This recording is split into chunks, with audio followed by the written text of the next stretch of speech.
Let's use some real bones as reference. It's good to have a full-sized human skeleton, one cast from real bone, so that you can compare this to your actual body. But the problem is that these things are riveted so that it doesn't move like a human skeleton moves. There is a spool in here that allows a foot to go into dorsiflexion and plantar flexion that we can't do on this because it's stuck together. But we don't have that limitation when we draw and when we have the 3D model. This is an extended foot. I like to begin with a rough something to contain the proportions.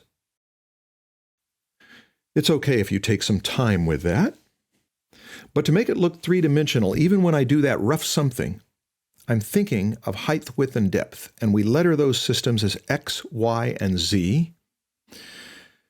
And with just those coordinates, we can build a Lego foot. Standing, non-extended, which even if it doesn't look like a foot, it looks 3D. Then when we put this cylinder in there, it runs along X, which helps us draw the ellipse. And we know that that is the fulcrum of the foot. That means it's the center axle of the foot's rotation. If I draw it from the side, you'll see that we have the depth, that's the Z line, the height, that's the Y line, and then we're looking straight down on X, where that ankle joint is. And when that foot moves on that hinge joint and makes an arc, goes into extension, we can see that Z will not line up on Z. It will aim up. So when we do this refined foot, I'm going to chisel some of the plane so it looks a little bit more like a foot. It's not all right angles. And the big foot we'll put into an extended position rather than a straight up and down position. So let's get the ankle bones. That would be the tibia and the fibula.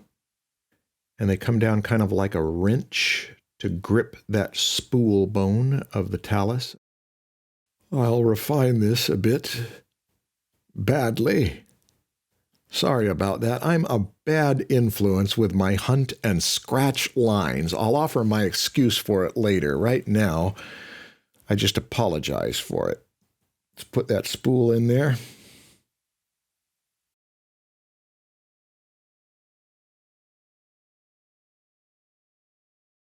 Since it's extended, the Y lines won't point straight up and down. They'll aim off in that direction.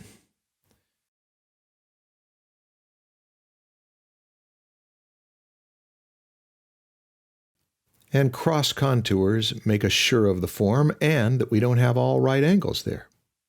We've got some beveled, slanted lines. Before I turn this into an abomination, it is so embarrassing to be seen in the privacy of one's hesitations. I wish we could just speed it up. Segue into the... There, that's better. There we are, all dressed up for the debut, and no embarrassing personal scratching.